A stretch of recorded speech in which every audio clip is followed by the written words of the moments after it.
Everybody had a good day? Yeah, Mm-hmm. sir. No trials, no tribulations, no drama. Keeping the peace, keeping the joy, keeping the love. Oh, Lord, thank you. Start off great win. I think we needed it the way we achieved it, where we attained it. It was great. Let's make a point of the second half. I think the defense played phenomenally well. Second half, all the kids were in shape. We didn't look like we were exhausted, tired. Thank God for our conditioning. Penalties, did a great job on that, as well as the team as a whole. Specialists performed well, as expected. And overall, thank God for the W. Freshman impact. Started 2 true freshmen on offense in season opener. First time in school history, Gary Lawn and Jordan. Also, Micah Hood specialist was Hood, another redshirt freshman, Tajay McCoy. TV ratings, 4.8 million viewers, peaked at 5.6 million. That lets you know that our fan base is real. Our fan base is real, and whether you like it or not, you want to see it. And I'm thankful for, I feel as though we have one of the best, if not the best fan base in the country. Highest increase on 49% last 7 seasons. Big 12, Shador, company with Patrick Mahomes, the last 20 years, 400 passing yards, 4 touchdowns, back-to-back season over. Jimmy Horn was phenomenal. Phenomenal. 198 yards. I'm upset that I didn't know, because we would have got him 200, but if he'd caught the ball on that one, he probably would have had 260. I love my Jimmy, man. Everything about it. God, I love it. Travis Hunter is Travis. 131 snaps. Showed no signs of tiring. He is who he is. He is the definition of him. 31 NFL scouts. Represented 19 teams on Thursday. Most scouts in attendance at CU history. And our man, Xavier Weaver, made the 53-man roster, and that's not an easy task, especially with the condition that he suffered at the conclusion of the season, man. So I'm proud of him. Let's go. Brian. Hey, Coach. Brian Howell, on the camera. Okay, I don't mind, Brian. Can we start off now with one of the ladies? It's just being gentlemen. Like you could go then, but now we're going to start off with one of the ladies. Let's go. We'll start now. Let's go. Nikki Edwards, CU Sports Report. How you doing, Coach? How you doing? Nebraska week, Yes. rivalry. Yeah. Last year, there's a lot of hype. You said It's always a lot of hype. Yeah. You're going to Lincoln this year. How personal is this matchup? What should we expect? First of all, I have a ton of respect for Matt Rhule. He's in, I call it our class of coaches. We all, took on a tremendous test that year, along with Coach Dillingham and several others. So I feel like we're a fraternity. So I root for that class of head coaches that came in that year.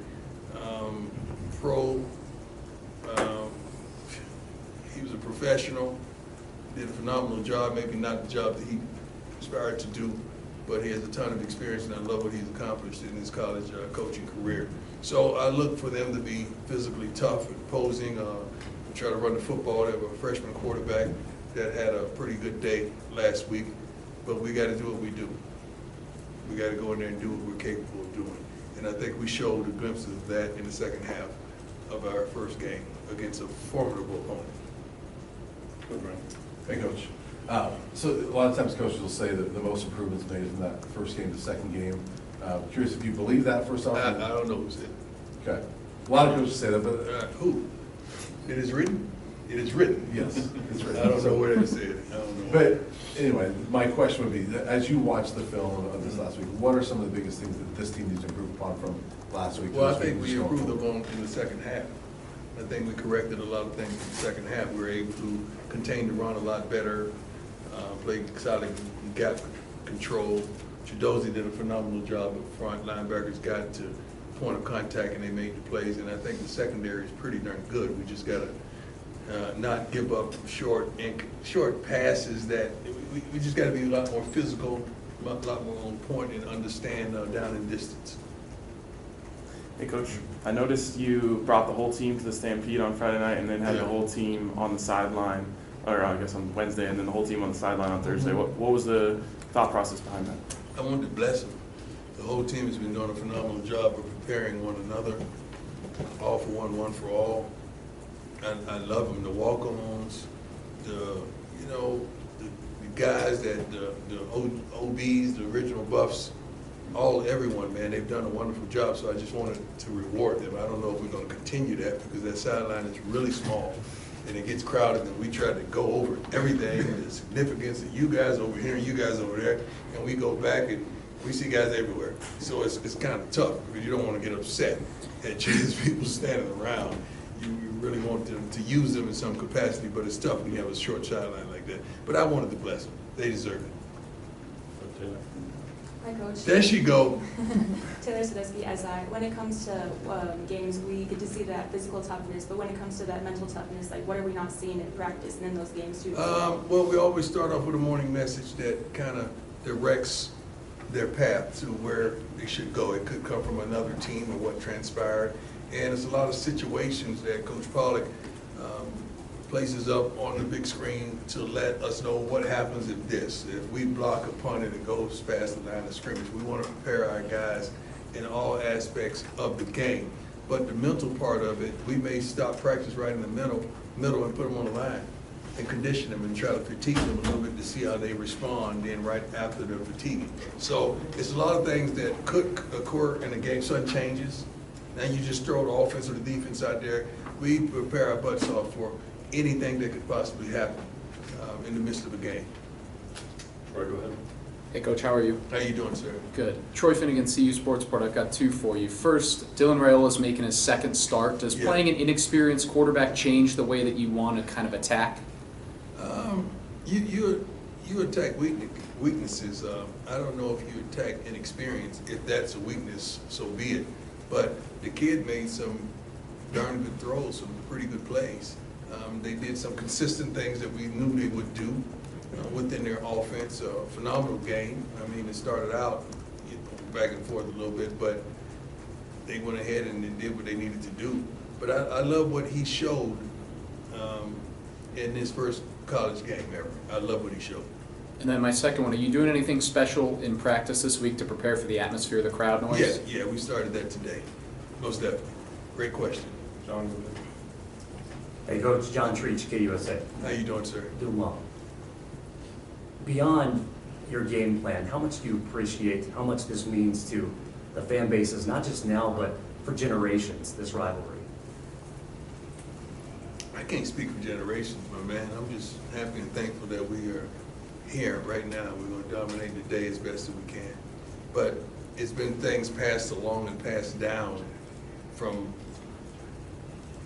older generations to now that the governor got up in the meeting today and he took the floor and he allowed us to know some things about this rivalry and some things that should impact us just passionately about this rivalry. I'm pretty sure you're not going to see anybody on the team wearing red anywhere this week because he politely allowed us to know that's a no-no. So I love it. I think that's what college football is all about, whether we're in the same conferences or not, but this is a tremendous rivalry, and I look forward to it. Jason, go ahead. Hey, Coach. Jason Jones, Sports Illustrated. I just picked up on something, and I'd love to give you a chance to comment on. Give me a chance to comment on. Big Here difference. comes the big one. Yeah, no, you'll like this. Okay.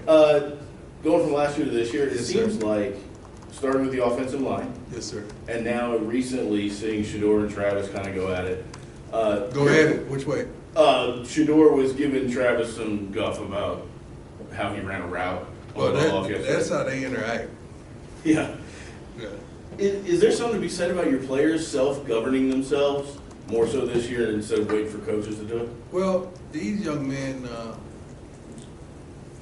they got love for one another. That's number one. Number two is they bonded tremendously. They're depending upon one another. And the majority of these guys, even the two that you mentioned, they have plans to go pro. So they really want to take it up a notch, and they're going to really hold each other accountable. It's a lot more goes on than that in the huddle and on the sideline. So it's phenomenal, but they're at each other all the time, those two. And they have this silent chemistry. And it started way back in Jackson that you could, the last game that we played on the last drive, it barely was any play call. It was just signals between those two, and they put on the show. Hi, Coach. Ryan Scholes from Rivalry Report. So, I mean, the offensive line played pretty well on Thursday, only allowed 1 sack, and I'm sure you've gotten a chance to go back, watch the tape. Right. What are you seeing from that group, and should we expect that same level of play? Well, that has a lot to do with the quarterback and getting the ball out of there and understand what's coming, what the defense presents, and checking us and putting us in the right situation. It has a lot to do with that as well. Oftentimes, it may look like the line, but sometimes it's not the line. It's something that we did wrong. Those guys have a tremendous relationship with one another as well. They hold each other tremendously accountable. I feel like they have one of the best offensive line coaches in the country in the field. And these guys really want to play the game. They love to play the game of football, as well as the defensive line guys. I mean, you're talking like about similarities, the way they approach the game, the way they've been fighting each other for a darn month and a half now, you know, trying to get ready for this journey that we're about to embark on. But I love what I'm seeing, man. You know, I just wish we could turn it up, be a lot more physical on the run, demand that. We dominate our assignment on that particular play so that we can consistently run, because we have several backs that can flat out do it, and I can't wait to. You guys get to see the best of them. But we got to take what the opposing defenses give us. And they were vulnerable regarding the pass a week ago, so we had to do what we had to do. Scott, go ahead. Scott Proctor, the Colorado. Coach, how you doing? How you doing, sir? I'm doing well. Kind of piggybacking off of that, you mentioned Thursday after the game that you wanted to see Michael Welch in there at the end until NDSU scored that late touchdown. Yeah. How likely are we to see Micah this weekend, and how similar or different do you think the running back touches are going to be divvied up? The game kind of dictates that, and situations dictate that. We know which backs are good at this, or good at that, or not good at this. The main thing about the youngsters, pass protection. You got to make sure, because Shador's doing a lot of checking off up there, and you got to make sure they're ready to protect. And we know Micah can run his butt off. He is physical, he's abrasive, he's abusive, he is unbelievable with the ball in his hands. And we hope that we could get that, but we have several backs that can do that, man. And we're hoping that we can run the ball a lot more successfully. Coach, I was just curious if there is an update on Cam Craig and how he's doing. Yeah, he's doing well. He's doing well. I think he may be cleared tomorrow. We're praying so, because he's one of the bona fide leaders of the defense, leaders on the team, and his passion is second to none. He's second to none, the way he plays the game. And when he goes down, there's definitely a deficit in our secondary as well as on our defense. But he's the communicator. He and Shiloh, but he's even more of a communicator than Shiloh is at some point. And if I could ask a follow-up on that. Yes, sir. Savion Riley came in and I thought played pretty well. Yeah. What did you think of how Savion stepped in that Well, part? we all got work to do. I certainly have work to do. So Savion has work to do, but he came in and he did something that he didn't prepare for. He didn't prepare to be the down safety. He's really the free, you know, with Shiloh. But we felt better about going on with Savion in there, and he stood up to the test. So we're proud of him. So now he prepares for both, because you never know. But thank God we got that kind of depth that we. I'm not gonna say we didn't miss a beat, because Cam is phenomenal, but Savion did a great job. Hey, Coach, Jack Carlo with Jack, how you doing, sir? Good, good. How are you? Good. Warren, go back to, you mentioned the true freshman getting playing time earlier. Yes, sir. We saw Draylon get a couple touches early. Just how much of a priority is that for your staff to get some of those freshmen, you know, just get the I don't think it's a priority. I think it's how the game is laid out. Like, we kind of play the game before we play the game. So when you're game planning plays and you go to an empty package, because Draylon is just like a running back as well, you got to understand. So the opposing team may not change personnel, because he's just like a running back, and that gives you an advantage if you're in man and they motion him out and he's a receiver on a linebacker. That's going to be a problem. So the guys got to earn it, man. We don't just throw you out there just because you're a freshman. If you earn it, you're going to get opportunities to play. Go ahead, Pat, you want one? Thank you. How you doing, sir? Good. Background Associated Press. Two-parter. I know you don't like two parters, but the first one first. When you're designing the offense, how much input does Shador have in the play calling? How much does he? I mean, how much? When you look at that. Well, I think the best coordinators they have a tremendous relationship with their quarterbacks, and they kind of get together week of and what you like, what you don't like. Let's take that out. Why do you like this? Why not this? And you kind of come up with it collectively. It's not just the Shador thing. It's not just the Pat thing. It's not just the my thing. You know, I may say, I like this. I see a hole in this play right here when they go cover 4 in this, and we're on this hash. Let's, you know, it's certain things you may do, but if it don't work in practice, it certainly we don't feel like it's going to work in the game. But he has a tremendous luxury to change plays at the line of scrimmage and what he sees. But you got to take into account that this kid has started every game in his high school career. This kid has started every game in his college career but one. He's seen a lot of football. So it's not too many complex defenses that you can throw at him that he hadn't seen. He's seen all of them. And now you add in Pat in his ear until 15 seconds on the clock. That's phenomenal. So now you call the play, watch the weak side blitz, you know, Shador, they're probably coming off the edge, and you're good. Then you're quiet and you just let him do what he does. That's the luxury of having a sort of a veteran quarterback that has seen the game a lot. I think the second part of that would be not really part of that, but you were teasing all year about the new uniforms. I guess we saw them. What'd you think? What I think? We wore them. That's what I think. We wouldn't have worn them if I didn't love them. I love them. Did you design them? Was that your input? I love them. I'm gonna give Smitty all that credit. Smitty did a phenomenal job. Yeah. The guys look really good. They look really good. A couple more, go ahead. Coach Leo Rivera with Scobo Sports. After the game, what was it like with your coaching staff? You mentioned a lot about them and how much they help you out. Yeah. We understand the relationship with the coaches, so Yes. what did they take away from that game? They're excited. You got to understand, quite a few of them, this was their first time in the college game. So they had never been on the sidelines coaching in a college game. They've been in the NFL. So it was phenomenal for them. But you know, after the game, everybody's just dispersed and go their separate ways because you got kids, you got family, you got everybody in town that you're trying to entertain, and you're just trying to put an exclamation mark at the end of the sentence. But overall, everybody had a great time. It was challenging, you know. You got to believe what you see. And sometimes you want so much for these kids, and they may not do what you want them to do, but you got to believe what you see and go with it. Go with what you saw, so it won't damage us in the long run. But overall, we're excited about especially what they did in the second half. Go ahead, Matt, last one. Hey, Coach, you spend all winter, all spring, all summer building the team. You're big on visualization, knowing what's coming. How much for you is taken out of evaluating game tape versus what you saw in practice? And did anything surprise you here? Oh, great questions. Wait, great questions. Normally, what you see in practice is what you're going to see in the game. It's very rarely do a kid practice like garbage and get opportunities to play like garbage in the game. Or it's up to us. We can't put them in that situation. We have to put these kids in a situation to succeed. That's what constitutes a really good coach. And we're trying our best.